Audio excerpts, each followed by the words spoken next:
महाराष्ट्राची कुलस्वामिनी आणि तुळजाभवानी रायपेठे आधी छत्रपती शिवाजी महाराज त्यांचे आमचे भाऊबंधांचे दिले सुशितांचे तमाम देशाच्या यांचे भोजन समाजाचे करणारे यांचे भाग्य होते गोरे भक्त प्राण पूज्य घटनेचे सुभेदार आणि यांना सर्व भाऊबंधांचे हृदय डॉक्टर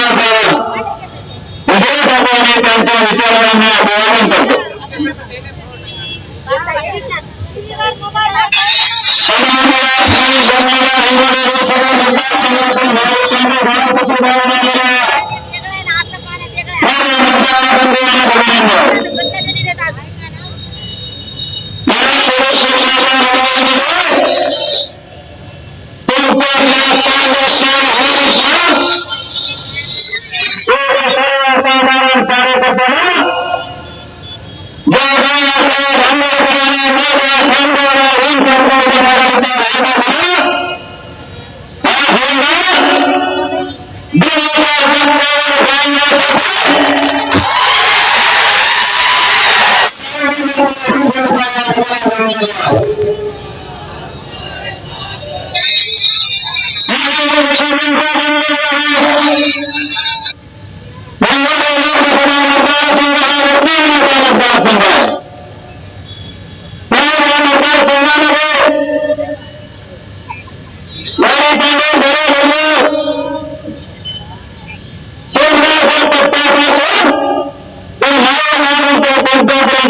आंबेडकर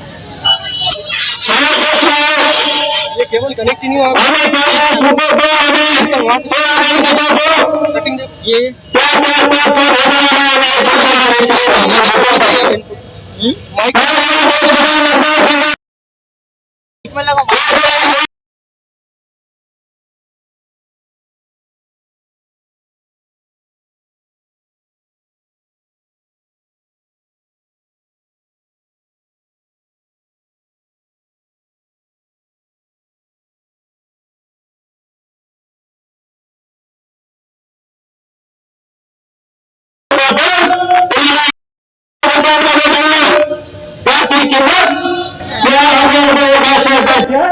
आणि या शर्टाचं वजन जर आपण केलं, या शर्टाचं वजन केवळ 200 ग्रॅम आहे. 200 ग्रामावर हे जे काही कारखानदारी चालू आहे, ठेकेदारी चालू आहे, हे काही या लोकांची मक्तेदारी चालू आहे. आम्ही पिकवलेल्या 1 किलोच्या कापसावर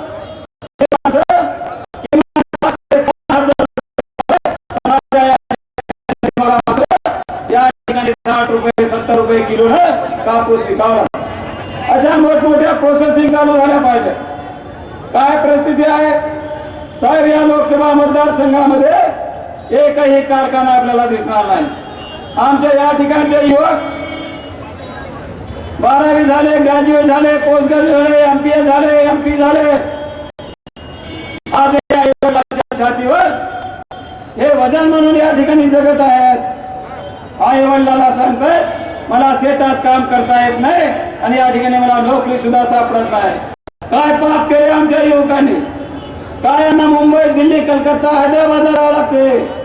मला या ठिकाणचा तुम्ही पार्लिमेंटचा एक मेंबर बनवा. मी तुम्हाला आश्वासित करतो या माझ्या तमाम लोकसभा मतदारसंघाचा एकही युवक मी मुंबई, दिल्ली पर्यंत जाऊ देणार नाही. हा माझा वचननामा आहे. काय परिस्थिती आहे शिक्षणाची? या ठिकाणी कुठलेही चांगले कॉन्व्हेंट्स नाहीत, कुठलेही चांगल्या ट्युशन्स नाहीत साहेब. या ठिकाणी मेडिकल कॉलेज नाही, या ठिकाणी तंत्रनिकेतन कॉलेज नाही. एकही कॉलेज आणि एकही जर शाळा या ठिकाणी चांगल्या नसतील, ही पोरं कॉम्पिटेटिव्ह एक्झाम मध्ये कसे टिकतील? मी आपल्याला आश्वासन देतो या हिंगोली लोकसभा मतदारसंघाच्या हिंगोली शहरामध्ये नाव रुपये आणणारा मेडिकल कॉलेज असेल, डेंटल कॉलेज असेल, इंजिनिअरिंग कॉलेज असेल, वाटेल ते कॉलेजेस या ठिकाणी उघडू आणि येणाऱ्या पिढीला या ठिकाणी आपण शिक्षणाची सोय करून देऊ. आरोग्याची परिस्थिती अशी आहे साहेब, या ठिकाणच्या आपल्या जर सिव्हिल हॉस्पिटलमध्ये आपण गेलो 1 मिनिट सुद्धा आपण त्या ठिकाणी थांबत नाही. पण माझ्या अजेंड्यामध्ये मी लिहिलेलं आहे, मी त्यांना सांगत आहे की बाबा रे, मी जर या लोकसभा मतदारसंघाचा प्रतिनिधित्व करत असेल, 11च्या 11 तालुक्यावर 100 खाटाचा विनामूल्य बेसिसचा मल्टी स्पेशालिटी हॉस्पिटल, ज्याच्यामध्ये MRI असेल, सिटी स्कॅन असेल, ECG असेल, अद्ययावत स्वरूपाचा या ठिकाणचा हॉस्पिटल मी या लोकसभा मतदारसंघाच्या 11च्या 11 तालुक्यामध्ये करण्याची माझी मानसिकता आहे. या ठिकाणी आपण बघतोय सगळे व्यापारी आहेत. व्यापारी बांधवांना माझी विनंती आहे, एक वेळ आम्हाला सत्ता देऊन बघा. दादागिरी करणाऱ्याला, हप्ते वसुली करणाऱ्याला, तुमच्यावर दहशत निर्माण करणाऱ्याला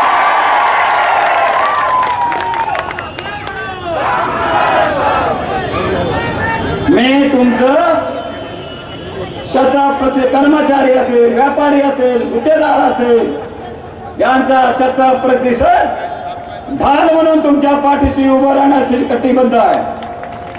आणि जे जे कोणी तुम्हाला दहशतवाद निर्माण करतात, गुंडगिरी करतात, त्याचा मात्र हा वंचित बहुजन आघाडीचा डॉक्टर बी डी चव्हाण यांचा कर्दन का झाल्याशिवाय राहणार नाही. काय परिस्थिती आम्ही सांगतोय मुस्लिम समाजाला आम्ही सांगतोय, मुस्लिम समाजाची अवस्था अशी झाली आहे.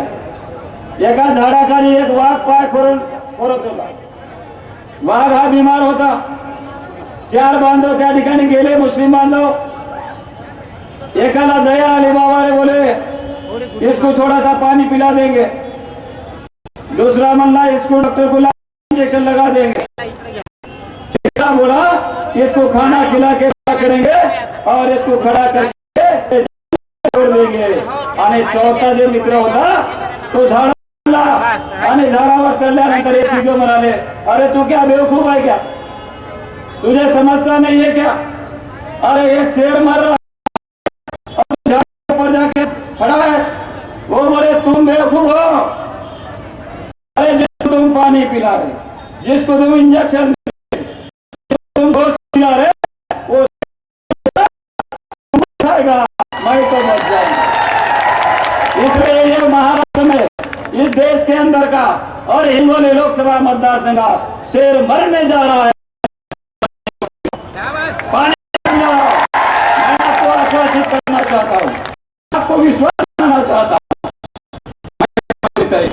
घर से आया वाला एक करता हूँ। मैं सर्जन हूँ, मैं डॉक्टर हूँ, तो भी मुझे मालूम है इनका इलाज कैसा करना है।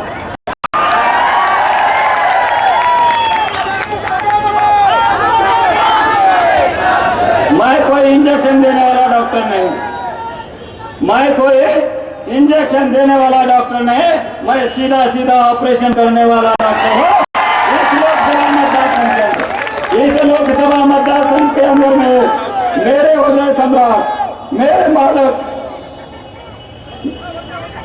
मेरे मसीहा सदैव बाबा साहब आंबेडकर को मैं बोलना चाहता हूँ, मैं विश्वास दिलाना चाहता हूँ। साहब बाबा साहब आंबेडकर ने हमें ये जो दिशा बताई है, ये दिशा हिंगोली से संसद तक आपका झंडा लेकर हम वहां पे जाने वाले हैं। क्या बोल रहे हैं बाबा साहब को, क्या बोल रहे हैं बाबा साहब को? तुम्हारी औकात नहीं है, तुम्हारी औकात नहीं है। भारतीय जनता पार्टी वालों आपको बोलना चाहता हूँ, भाजपा वालों को बोलना चाहता हूँ, तुम जितना जितना बाबा साहब को बदनाम करेंगे, जितना जितना बाबा साहब को बदनाम करेगा, तुम यदि हमारे घटना को हाथ लगाएंगे, हमारे एक पन्ने को तुम हाथ लगाएंगे, तुम्हारा हाथ यहाँ से ऊपर चल जाएगा। और बाबा साहब को बात करते टाइम पे अपने औकात में बात करो, बाबा साहब को बात करने औकात में बात करो। हमारा नेता ऐसा है जो कभी झुकता नहीं, जो कभी दिखता नहीं, और बाळासाहेब आंबेडकर किसी के कोणाच्या बापाला भेट नाही। सदैव बाळासाहेब आंबेडकरला मानाचा मुजरा करायचा आहे। हिंगोली वासियांना तुम्हाला माझी विनंती आहे, माझ्यासारख्या कार्यकर्त्याला पदराचा त्या ठिकाणी तुम्ही मला आसरा द्या, मला एक लेकरू म्हणून स्वीकारा, मी तुमच्यातलाच आहे। आणि बाळासाहेबांचे विचार, बाळासाहेबांनी तुम्हाला आम्हाला जरी या ठिकाणी बाळासाहेब आहेत, तुम्हाला वाटेल बाळासाहेब आहेत, आता तुम्हाला सुजाजी आंबेडकर साहेब, सुजाजी आंबेडकरांच्या रूपाने एक विद्वान, एक बुद्धिवान, एक चातुर्य ताकदवर युवक या महाराष्ट्राला दिलाय। म्हणून दलित समाजाने बहुजन आणि घाबरायचे काही कारण आहे। दुसरं नेतृत्व आपल्या समोर आहे साहेब, माझी विनंती राहील, माझी विनंती राहील, एक वेळा मला फक्त एका तासासाठी सुजात भैयाच या मला तारीख द्या, आम्ही या ठिकाणी एक 5,000 मोटरसायकली सुजात भैयाच्या पाठीमागे आम्ही लावू। पुन्हा एक वेळ जाता जाता सांगेल, पुन्हा एक वेळ जाता जाता सांगेल, बाबासाहेबांनी आम्हाला जे काही दिलंय ते तुम्हाला सगळंच माहित आहे, पण जे दिलं होतं ते आम्हाला फारच काही आठवत नाही। त्याच्यातलं एक वाक्य सांगतो, बाबासाहेबांनी सांगितलं होतं, जा तुमच्या घराच्या भितडावर लिहून ठेवा, एक वेळ मला राज्यकर्ते जमात बनायची, होय मला राज्यकर्ते जमात बनायचे आणि माझ्या बाबासाहेबांनी सांगितलेलं स्वप्न मला पूर्ण करायचं। बाबासाहेबांनी देशाच्या पंतप्रधानाला एकमताचा अधिकार दिला, बाबासाहेबांनी या ठिकाणी राष्ट्रपतीला एकमताचा अधिकार दिलं, गाडीवर टाटा बिर्ला धीरूभाई अंबानीला एकमताचा अधिकार दिलं, गाडीवर माडीवर राहणाऱ्याला एकमताचा अधिकार दिलं। एवढंच नाही, झोपडपट्टीमध्ये राहणाऱ्या वा गाव कुशीवर राहणाऱ्या वाडी तांड्याच्या माणसाला बाबासाहेबांनी एकमताचा अधिकार, यावरच बाबासाहेब थांबले नाही। हिंगोलीच्या बस स्टँडवर, रेल्वे स्टेशनवर भीक मागणाऱ्या अधिकाऱ्याला बाबासाहेबांनी एकमताचा अधिकार दिलाय। एवढ्यावरच बाबासाहेब थांबले नाही, एवढ्यावरच बाबासाहेब थांबले नाही। ज्याचं मेंदू गायब झालंय, ज्याचा फुफ्फुस चालत नाही, जे व्हेंटिलेटरवर आहे, ज्याचं फक्त हृदयाचे ठोके आहे, त्या हृदयाच्या ठोकर चालणाऱ्याला बाबासाहेबांनी एकमताचा अधिकार दिलाय। मला तुम्हाला हात जोडून विनंती करायची आहे, जे धन तुम्हाला बाबासाहेबांनी दिलंय, हे धन सकाळी उठायचं, ज्याचे ज्याचे देवदेवता असतील, बाबासाहेबाचे जे काही असतील, त्यांच्या ते मंदिरामध्ये जायचं, पूजा करायची, माथा टेकायचं, ठरवून घ्यायचं, 26 तारखेला मतदान केंद्रामध्ये जायचं, 7 नंबरचं बटन बघायचं, 7 नंबरवर तुम्हाला कपाट दिसल, आता कपाट दिसल, त्या कपाटावर बोट ठेवायचं, जसं तुम्ही कपाटावर बोट ठेवाल, जसं तो बटन दाबाल, गावागावात, गल्ली गल्लीत, मोहल्ल्या मोहल्ल्यात प्रस्थापिताचे दनादन दनादन दनादन गुडघे पडल्याशिवाय राहणार नाही. मित्र, बाबासाहेब आंबेडकरांनी या देशातल्या सगळ्या महाराण्याचे शस्त्रक्रिया करून टाकले. आता राजाचा जन्म जर घालायचा असेल मतपेटीतून घालावं लागेल. राजाचा जन्म घालण्याची वेळ आहे मित्रांनो. म्हणून जाता जाता एकच सांगेल, माझी निशाणी आहे कपाट. मी बाळासाहेबांना फोन केला, बाळासाहेब मला कपाट भेटली आहे चिन्ह. बाळासाहेब म्हणले चांगली गोष्ट आहे, आपल्या घरात कुठं कपाट आहे, आपल्याला घरच बरोबर नाही. मी म्हणलो बाळासाहेब, ही सामाजिक परिवर्तनाची लढाई, सामाजिक बदल नाही. सामाजिक बदल म्हणजे एखाद्या घराण्याचं कुडाण तुटलं त्याला कुडाण बसवायचं, जर आपली खिडकी तुटली त्याला खिळा मारायचा. हे सामाजिक बदल नाही. सामाजिक परिवर्तन म्हणजे घरापासून बुडापर्यंत उपटून टाकायचं, नवीन इमारत बांधायची. आणि त्या नवीन इमारत बांधण्यासाठी ही जी कपाट आहे, ही कपाट त्या ठिकाणी ठेवणार. साहेब मात्र ही कपाट ही बंद कपाट आहे, याला या ठिकाणी चाबी नाही. मी म्हणलो बा, ही चाबी कुठं असेल? मी गावागावामध्ये शोधतो, वाडी तांड्यामध्ये शोधतो. तुम्ही बसलेल्यापैकी कोणाच्या तरी खिशात कपाटाची चाबी असेल. मला खात्री आहे, मला विश्वास आहे, हिंगोली लोकसभा मतदारसंघाच्या प्रत्येक माणसाच्या खिशामध्ये कपाट आहे. ती कपाटाची चाबी माझ्याकडे द्या, हे कपाट उघडून दना या ठिकाणी गोरगरीब माणसाचं या ठिकाणी उदार झाल्याशिवाय राहणार नाही. माझी निशाणी आहे कपाट. आमचे एक स्लोगन आहे, कपाट कपाट कपाट कपाट. विरोधकांचे भुई सपाट सपाट सपाट. जाता जाता एकच सांगेल, सदैव बाळासाहेबांनी माझ्यावर, माझ्या तांड्यावर, माझ्या समाजावर आणि बहुजन समाजावर जे काही उपकार केले बाळासाहेबांचं, मी पुन्हा एक ऋण व्यक्त करतो. बरेच बोलायचे, साहेबांना पुढे जायचं आहे, पण काहीतरी एक थोडस एक स्लोगन आहे, आपण वाचत असाल, टीव्हीवर आपण जाहिरात पाहत असाल, पहले इस्तेमाल करो फिर विश्वास करो. पहिले माझा वापर करा, त्यानंतरच माझ्यावर विश्वास करा. मी आपल्याला सांगू इच्छितो, जिंदगी के साथ भी, जिंदगी के बाद भी, जिंदगी के साथ भी, जिंदगी के बाद भी सदैव बाळासाहेब आंबेडकरांच्या पाठीमागा खंबीर ढालासारखा हा तांड्यातला पोरगा. आपल्याला सांगू इच्छितो, महाविकास आघाडीने आमचं बैमानी केली, आमच्याशी या ठिकाणी गद्दारी केली. बाळासाहेब आंबेडकरांना त्यांना वाटत होतं 6-7 सीटा दिल्या तर 5-6 निवडून येतात, यांना कुठं उद्या मुख्यमंत्री. अरे नाही, चला आमचे 5 जरी आले या राजसिंहासनाच्या गादीवर, मुख्यमंत्र्याच्या गादीवर, सदैव बाळासाहेब आंबेडकर बसेल किंवा सदैव बाळासाहेब त्याला सांगेल, सदैव बाळासाहेब ज्याला सांगेल या राजसिंहासनाच्या गादीवर. 2024 मध्ये ही ताकद तुम्हाला निर्माण करायची आहे. म्हणून वक्त के साथ वक्त से लड़कर जो नसीब बदल दे, वक्त से लड़कर जो नसीब बदल दे, इंसान वही जो अपनी तकदीर बदल दे. कल क्या होगा अब मत पूछो, कल क्या होगा अब मत पूछो, क्या पता कल वक्त खुद अपनी तस्वीर बदल दे, खुद अपनी तस्वीर बदल दे. जय हिंद, जय महाराज, जय भीम, जय शिवलाल, जय मल्हार, जय बिरसा मुंडा, जय भगवान बाबा.